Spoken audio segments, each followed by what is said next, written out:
My book tucks on So Be It by Molly McLeod. This is the cover of it.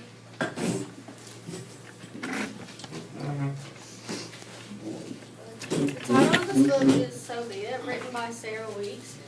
The cover, and then the author, The genre is realistic fiction, and the point of view is first person. The summary is, I found this book very interesting. The main character, Heidi, she travels across the country looking for her history. Her mom has a brain disorder and only says 23 words. And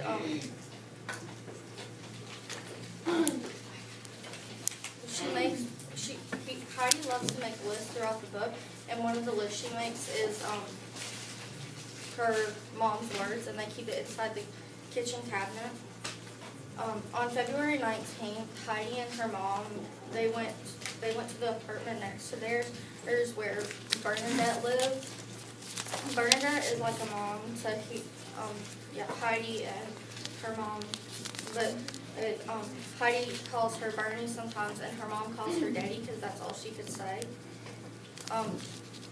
She makes the journey from Reno, Nevada to Liberty, New York, and in search for her history. Also, her mom says a word that Heidi's never heard anybody else say, soup. And this is until Heidi meets Elliot. Also, when Heidi is traveling on the bus, she is wearing her grandmother's red Christmas sweater, which is kind of like mine, except for mine's from my great-grandmother. And this is pretty much what she wears on the whole trip of over 1,000 miles. There are many characters in this book, but these are just a few. Heidi, she is the main character in the story, and she travels across the country from Reno, Nevada to Liberty in search for her history. When she reaches Liberty, Nevada, when she reaches Hilltop Home, she meets Elliot, Ruby, Roy, and Truman Hill. Mama has a brain disorder and only says 23 words, and her headaches get worse progressively through the book. And also, she couldn't pronounce her name, so she always calls herself So Be It. So in the beginning of the book, Heidi's last name is It, which if you go through the book, you'll find out her real name. Also, Mama says a word nobody else said, soup. Bernadette is like a mom to Heidi and Bernadette. Heidi and Mama, and they met her on the February 19th. For them, it was a sad day. Also, Georgia Sweet is a girl she met on the bus, and they spent time together for a long period. Truman Hill is the owner of Hilltop Home. He says he doesn't know Heidi's mom, but he lied because there's a connection between them that he does not want to express. When Heidi arrives to Liberty, Ruby and Roy take her in, and they give her a bed, home-cooked food, baths, clothes, etc. Elliot is a disordered person, and he lives at Hilltop Home. He is somehow connected to Heidi, and Heidi first finds this out when Elliot calls her Suf. Next.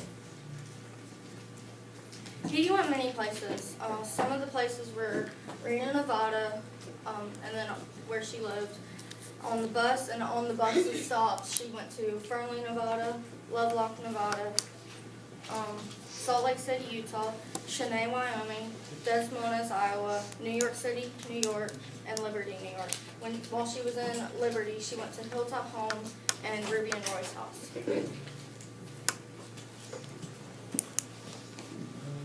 Okay, this is a map of where she went.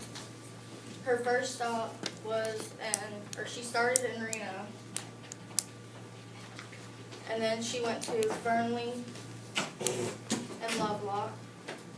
After that, she went to Salt Lake City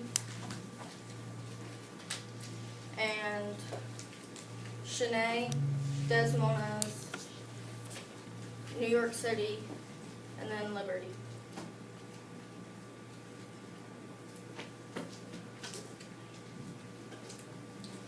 The problem in this novel is Katie did not know her history and she wanted to find out.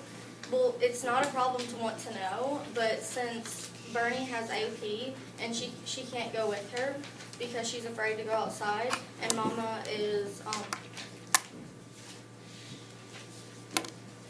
well, a simpler way to say it is she's too cuckoo in the brain to go with her, and so Heidi has to break a few rules because, like, she has to gamble as a minor to get the money for the trip, and also she rides on the bus too young. A solution to this one is she pretends that with somebody on the bus with her, or she's pretending that she's with them. That's what she did to Georgia. He loved to make lists throughout the book. Here's a couple she made. Things I know about lying. Lying is bad. Lying is wrong. Sometimes people lie because the truth is too hard to admit. Sometimes it's easy to do. Sometimes if you're not careful, you'll start to believe your own lies. Sometimes it makes you feel guilty. Sometimes it doesn't. And sometimes people don't always tell you when they know you're lying. Another one is Mama's words. Heedy, so be it. Good, no, blue. Soof, out, hot, bad, done. Uh-oh. Back soon, hello, daddy. Till you go, ow, more again, pretty, now, kiss. Two of Mama's words are technically not single words, but Heedy counted them that way because she never says the individual words, so, be it, back, or soon, except in those particular phrases. Now I will read a page in the book. Mama looked at the photograph and smiled. Soof, she said. My heart nearly stopped. Where, Mama? Show me Soof. Show me Soof. I was barely able to contain my excitement. See, Heedy, Mama said, suddenly smoothing her skirt nervously with both hands. Wait, Mama, not yet. First show me Soof. Mama began to smooth her skirt faster. See, Heedy, she said with her voice rising up a notch. I don't want any tea, Mama. I want you to show me Soof. Point to Soof, I said. I recommend this book to anyone who likes a good journey. If you don't like to hear about people's disorders or going along with their journey, I wouldn't recommend this book to you. In the book, Heedy says, so be it, means like the end.